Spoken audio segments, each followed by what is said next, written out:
नमस्कार दोस्तों, आपका फिर से स्वागत है एक नई वीडियो पर। जिस वीडियो पर आपको one liner most important question की सीरीज लगातार चल रही है।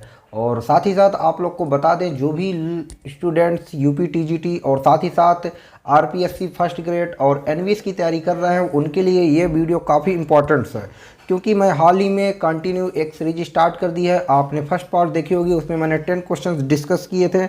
अब मैं उसके आगे 10 क्वेश्चंस फिर से डिस्कशन करने जा रहा हूं। और यदि आप लोग चैनल पर पहली बार है तो चैनल को सब्सक्राइब करें और साथ ही साथ बेल आइकन भी प्रेस कर लें। चलिए दोस्तों, स्टार्ट करते हैं। मैंने आगे के जो 10 क्वेश्चन हैं उनको आपके सामने लेकर आ रहा हूँ। तो दोस्तों, जो हमारा नेक्स्ट क्वेश्चन है, द सेजिटल प्लेन। दोस्तों, ये बायोमैकेनिक्स का मोस्ट इम्पॉर्टेंट जो चैप्टर्स है, इस पे प्लेन 3 टाइप्स के प्लेन होते हैं, एक्सेस होते हैं, जहाँ पर मैंने सेजिटल प्लेन और साथ ही आपको फ्रंटल प्लेन और ट्रांसफर प्लेन के बारे में भी नॉलेज होनी चाहिए।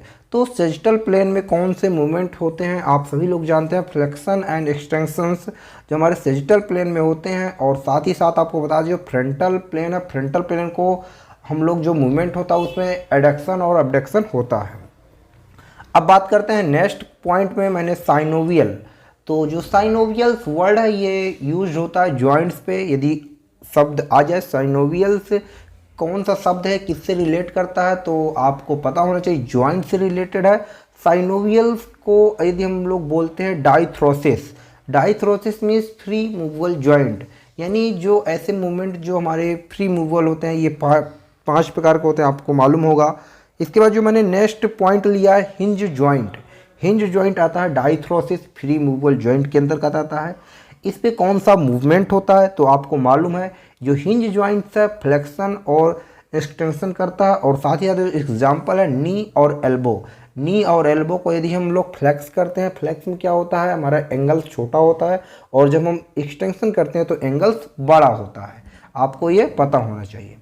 इसके बाद में जो नेक्स्ट पॉइंट लिया, ग्लाइडिंग जॉइंट्स। आप लोग को मालूम है ग्लाइडिंग जॉइंट्स जो हमारा टॉर्सल होता है और कार्पल होता है। कार्पल और टार्सल जो जॉइंट्स है और जो बोन होती हैं, यदि हम शॉर्ट बोन की बात करते हैं, कार्पल और टार्सल बोन शॉर्ट बोन्स होती हैं। और साथ ही साथ ये जो कार्पल जॉइंट्स है, ये हमारे हैंड्स की रिस्ट में पाया जाता है। इसके बाद मैंने जो नेक्स्ट पॉइंट लिया है, बॉडी कंपोजिशन इज जो बॉडी कंपोजिशन है इंपॉर्टेंट कंपोनेंट ऑफ हेल्थ। जो हेल्थ रिलेटेड फिटनेस कंपोनेंट है, उसका एक भाग है बॉडी कंपोजिशन। और साथ ही साथ फ्लेक्सिबिलिटी, बहुत से जो स्टूडेंट है वो गलत करके आते हैं। जो फ्लेक्सिबिलिटी है वो हमारा हेल्थ रिलेटेड फिटनेस कंपोनेंट है, न कि फिजिकल फिटनेस कंपोनेंट है। जो फिजिकल फिटनेस कंपोनेंट है वो 5 होते हैं, आप सभी लोगों को मालूम होगा। स्ट्रेंथ, स्पीड, पावर, कोऑर्डिनेशन का जो हमारा पुराना नाम था एजिलिटी को चेंज करके कोऑर्डिनेशन में कर दिया गया है। इसके बाद जो हमारा नेक्स्ट जो पॉइंट मैंने लिया, रिलायबिलिटी टेस्ट ऑन मेजरमेंट का जो मोस्ट इम्पॉर्टेंट टॉपिक है। जो हमारे एक टेस्ट के नॉर्म्स होते हैं, जो टेस्ट कैसे होता है और रिलायबिलिटी होनी चाहिए, इसके अंदर वैलिडिटी होनी चाहिए। तो जो रिलायबिलिटी है, विश्वसनीयता जिसे बोलते हैं, कर रहे हैं, तो उसका जो परिणाम है, रिजल्ट है, वो रिपीटेड होना चाहिए। तब हम बोल सकते हैं हाँ, ये जो टेस्ट है वो रिलायबल है, वैध है। इसके बाद जो हमारी वैलिडिटी मीन्स क्या होता है, यदि हमने जिस इक्विपमेंट यानी जिस टेस्ट को बनाया है, हम उसी को मेजर करते हैं। इसके अलावा हम और दूसरे को मेजरमेंट नहीं कर सकते, यानी जिसके लिए बनाया गया वही को हम मेजर कर सकते हैं। तो इसका मतलब है कि टेस्ट हमारा जो हमारा इक्विपमेंट है, वो इक्विपमेंट सारे हमारे एक टेस्ट होते हैं। तो जैसे हम सपोज दैट हम मीटर बनाया, मीटर हमारी हाइट को मेजर करता है, डिस्टेंस को मेजर करता है, तो वो उसकी के लिए बनाया गया, स्पेसिफिक बनाया गया, तो वो वैलिड है।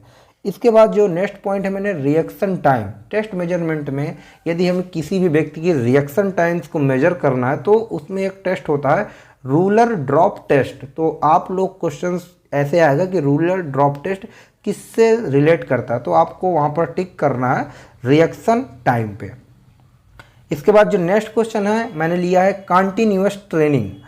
अब दोस्तों, जो स्पोर्ट ट्रेनिंग का जो मोस्ट इम्पॉर्टेंट टॉपिक है, वो टाइप्स ऑफ ट्रेनिंग होता है। How can develop strength, speed, coordination, flexibility. तो यहाँ पे कंटिन्यूअस ट्रेनिंग है, लगातार प्रशिक्षण। तो इसमें क्या है, इन्वॉल्व लो इंटेंसिटी, यानी हम इस पे जो हमारा वर्क है, यानी जो हमारा वॉल्यूम है वर्क, वो बहुत सारा रहता है, इसलिए हमें जो हमारी स्पीड है वो लो इंटेंसिटी होता है, यानी धीरे धीरे उस वर्क को करते हैं।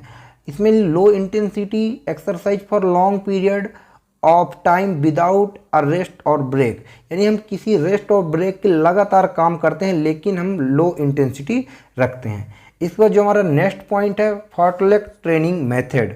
दोस्तों ये भी हमारा स्ट्रेंथ इंडोरेंस को डेवलप करता है, और जो मोस्ट इंपॉर्टेंट यहाँ पर जो प्रश्न बनता है, फार्टलेक ट्रेनिंग कौन सा वर्ड है, तो स्वीडिश वर्ड है, और फार्टलेक ट्रेनिंग का जो अदर नेम है वो स्पीड प्ले है।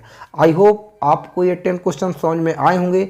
यदि आपको नेक्स्ट क्वेश्चन की 10 क्वेश्चन की और आगे सीरीज चाहिए तो ज़्यादा से ज़्यादा वीडियो को लाइक करिए और चैनल को सब्सक्राइब करिए और ज़्यादा से ज़्यादा शेयर करिए। आई होप आपको ये क्वेश्चन पसंद आए होंगे। और फिजिकल एजुकेशन पॉइंट का मेन टारगेट है आपका सिलेक्शन करवाना। तो यूपी टीजीटी 2022 की यदि आप तैयारी कर रहे हैं तो चैनल को सब्सक्राइब कर लीजिए, क्योंकि अब कंटिन्यू ये सेकंड पार्ट, इसके बाद 3rd 4 5 6 कंटिन्यू आपको पार्ट मिलते रहेंगे। और आई होप आप लोग तैयारी कर रहे होंगे अच्छी। और जो मैंने